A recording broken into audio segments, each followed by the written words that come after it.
Welcome to the Shout Out with Sage show. Shout Out with Sage. Shout me out.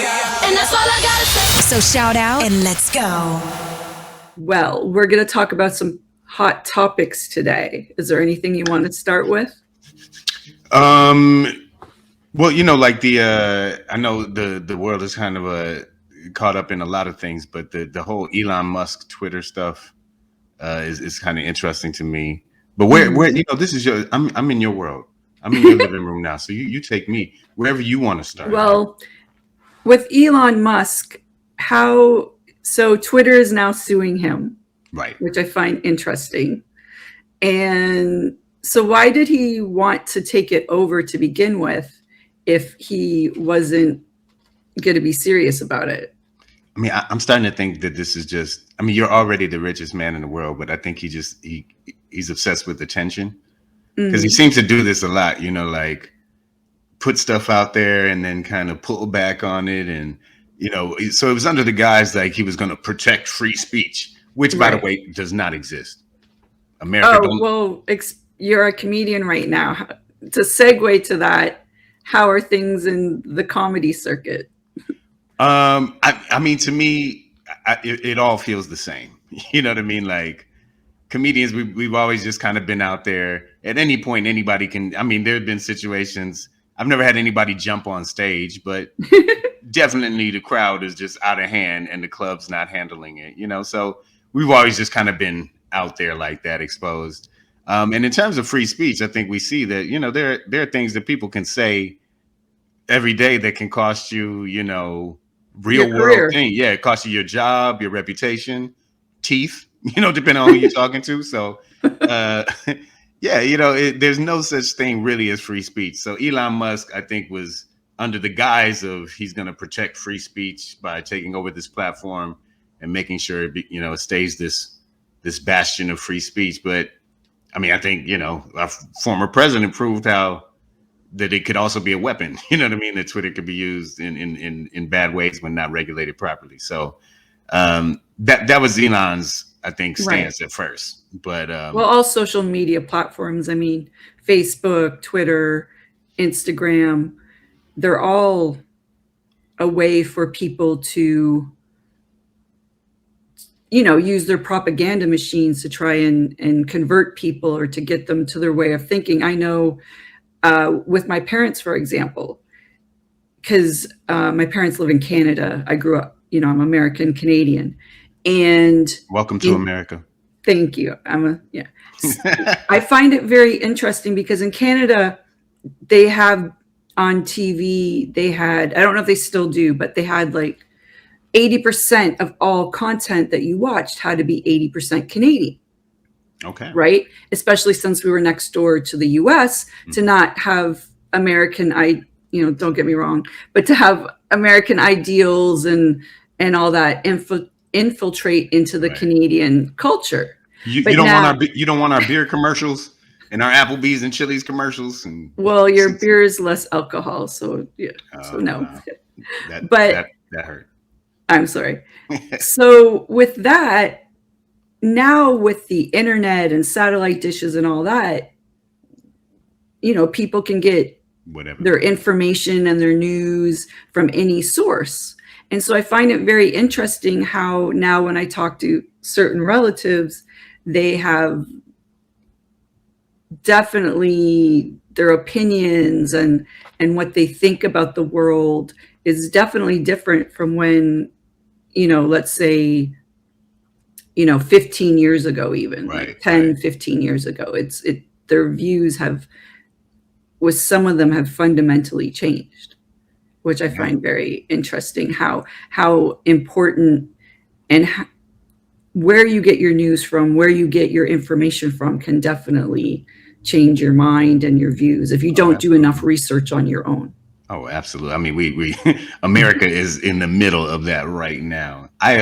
I grew up in Detroit, and we border Canada, and I have a lot of family in like the Toronto area, and I didn't realize you guys had that sort of regulation on your viewership in the past. That's all definitely had to be 80% Canadian content on the TV channels. Yeah. So, I go back and forth with comedians too about the free speech thing because there are a lot who are out there like, oh, we can't say this anymore. We can't, or now I'm worried about what I can and can't say. And I'm like, well, I mean, at a certain point, some people out there are just being offensive. Like it's not even funny. So I'm like, that wasn't even a joke, dog. Like you just said this word for attention. just for shock value. I'm like, yeah, like no, just because we're comedians too, I don't believe that we should or that we can just say anything or I mean, sure, you can take a shot, but if it's not a good joke, it's not going to land. Like, Right. You're going to pay consequences for that, I believe. So, Well, you saw with Kathy Griffin what happened with her with the Trump. There's only absolutely. so far you can go. So yeah. I mean, yeah, even Ellen, right? She got her whole reputation blew up. And this was behind the scenes stuff that came out, but. Right. There's only certain ways you can behave or treat people before it's going to backfire on you. So this idea of like, we should all be free to do whatever we want. I'm like, no, some people are idiots. Some people are mean. Like, no, don't let everybody do whatever they want. Like, let's be thoughtful. Let's Well, right. I mean, you can have an opinion. It's sort of, I guess, to me, it's like smoking. You totally have a right to it, but when it affects somebody else, it affects their health or whatever, then that's where your rights to your own individual expression and activity, you have limits. So that should be that limit. I think that's sort of maybe a good or not comparison. So no, that's absolutely perfect. And everybody in LA just vapes everywhere now too. And my God. That gets my panties in a bunch. And yeah, I wear panties. So what, America? But no, it's it's like they just sit there and they blow big. Oh my God! Like I don't get the vaping. Industrial smokestacks of vape and I'm like, this is a cafe, sir. I'm here to cafe. I don't want to smell your cotton candy cancer. Thank you. They're just going to get cancer in a different place. Like you think it's like putting your face on the tailpipe of your car. Yeah. And then I've had arguments with people and they're like, oh, it's just vapor. And I'm like, yeah, well, vapor has chemicals in it. Like, why am I seeing it? If I can see it in the air, that means there has to be something in it. Right.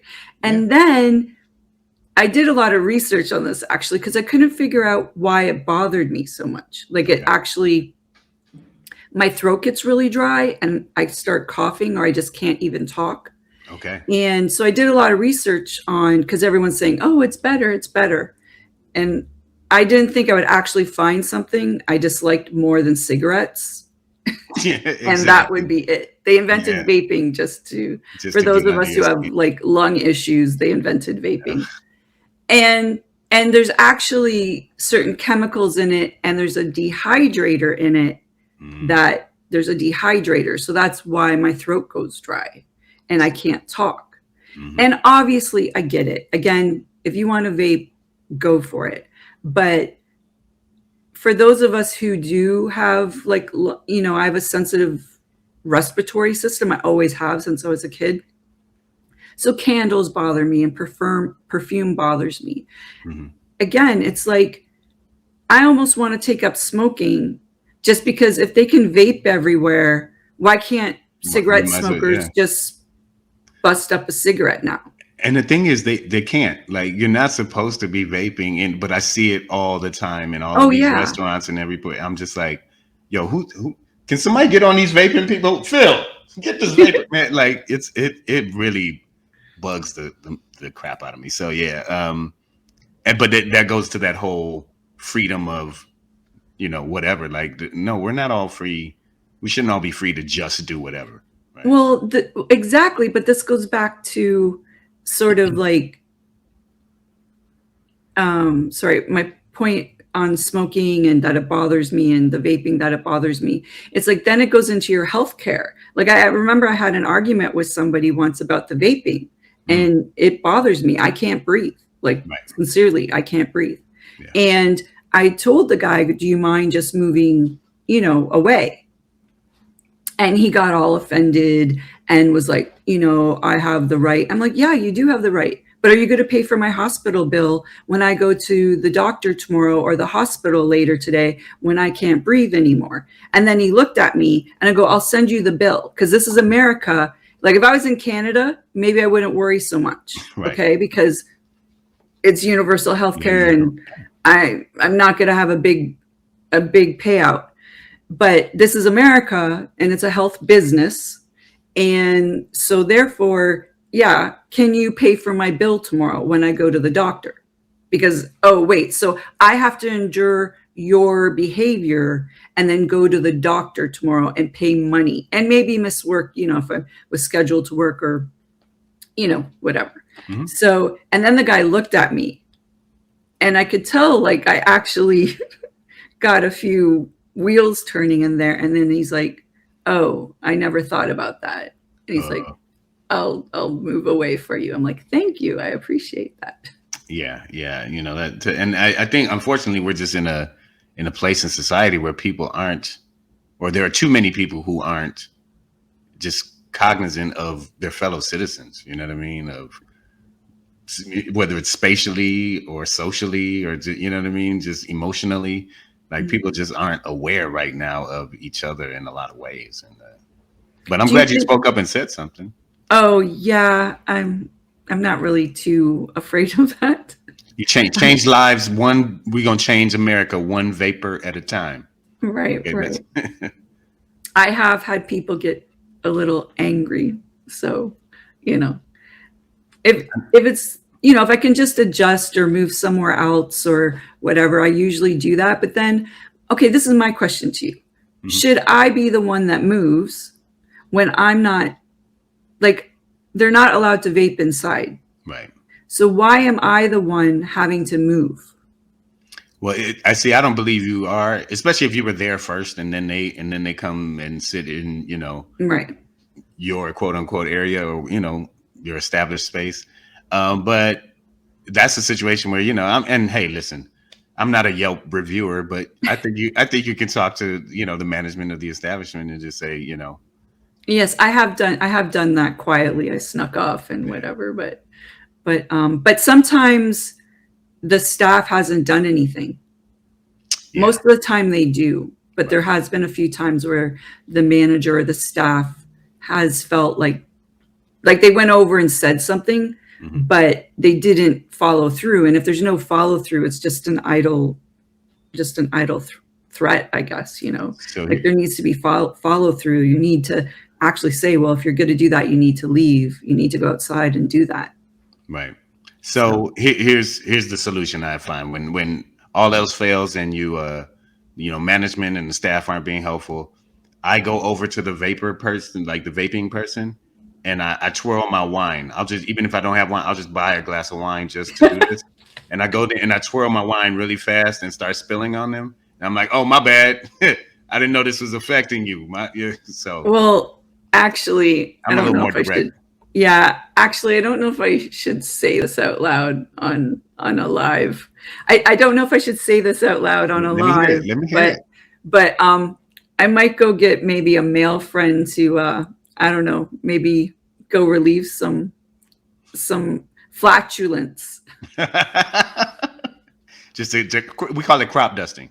Just okay, crop dust the area. I need a crop duster. I need someone to come through because this is my thing. Like, you think that bubble gum flavored carcinogen smells amazing. Well, I'm sure my friend thinks that his crop dusting smells amazing too. Hey, you know what I mean?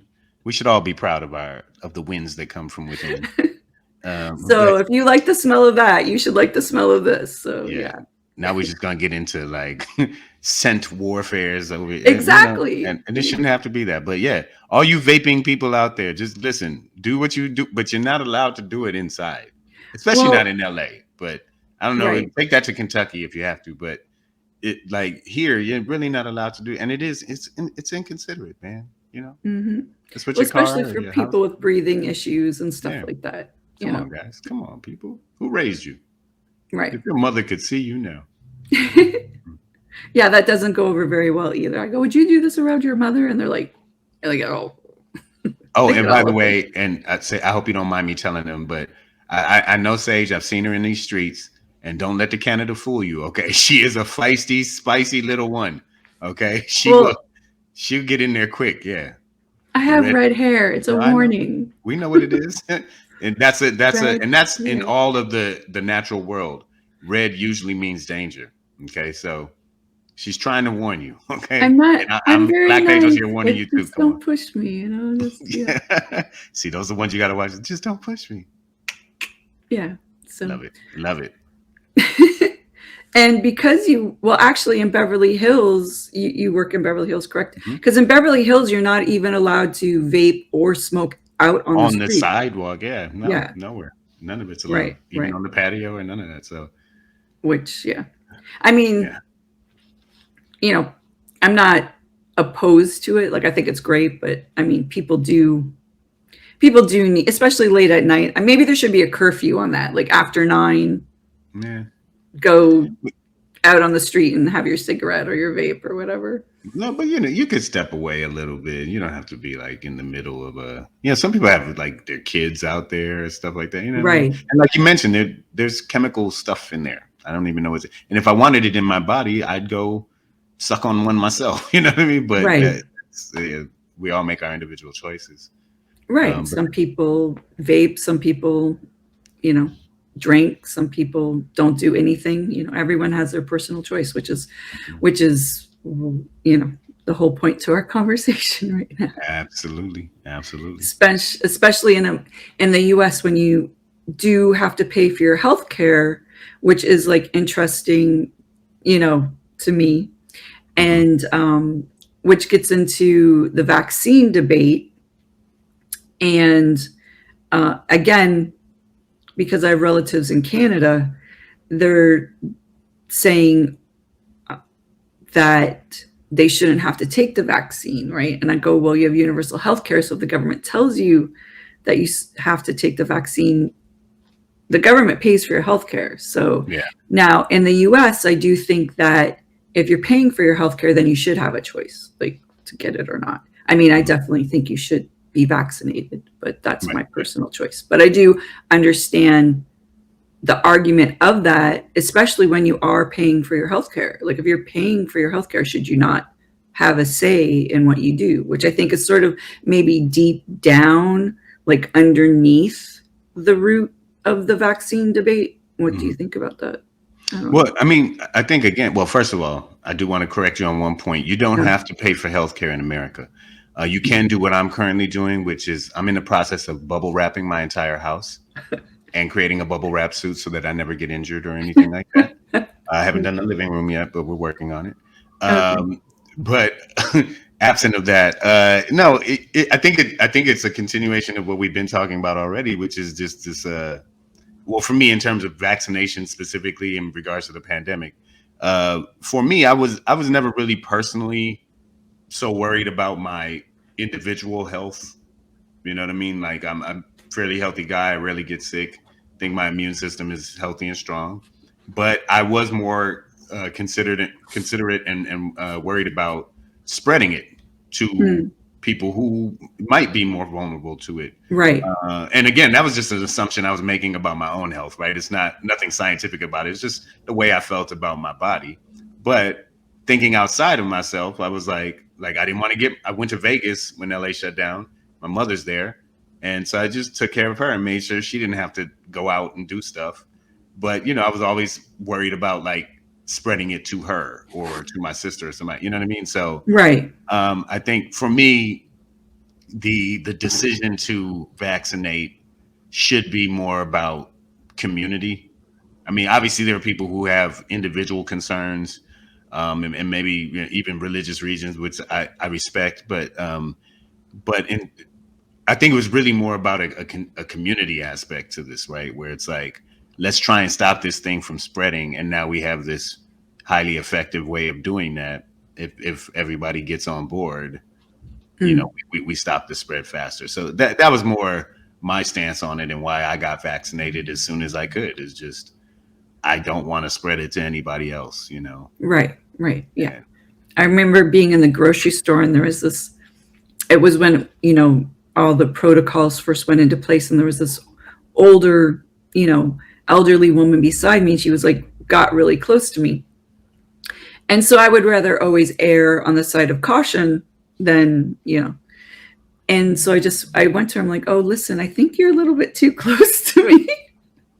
Yeah.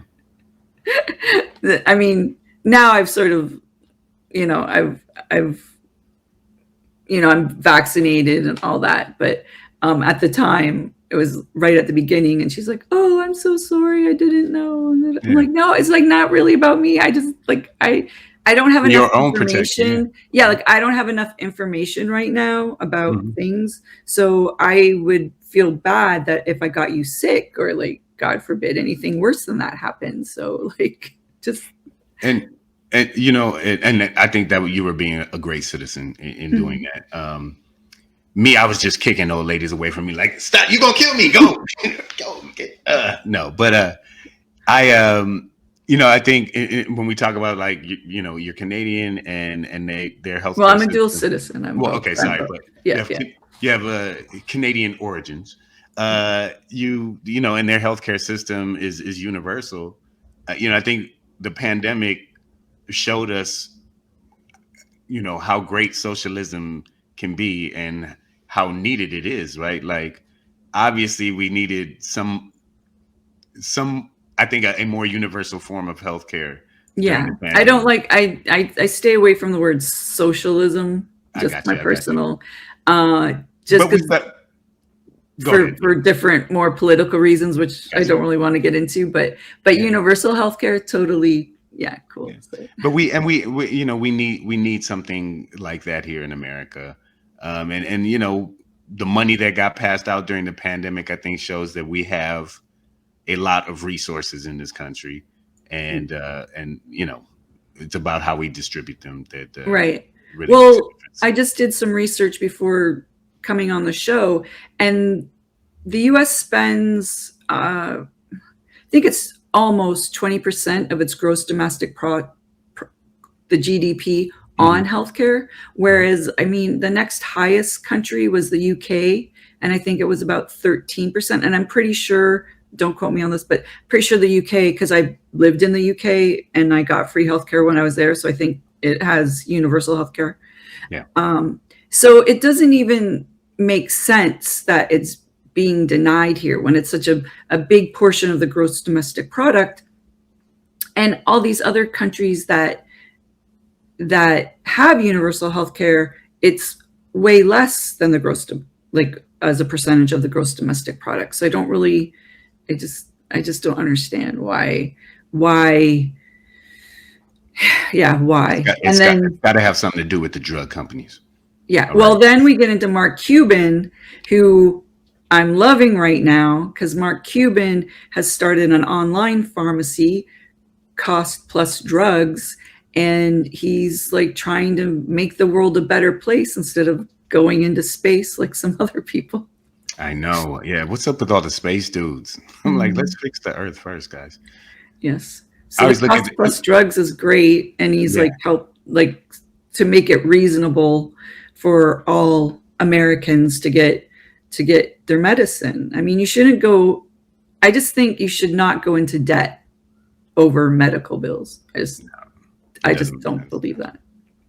Yeah, no. And, our whole system in general, I mean, it could probably start with the way we eat, and the type of food that we have available, community by community in America. And we could start there. So, and that would alleviate a lot of health problems.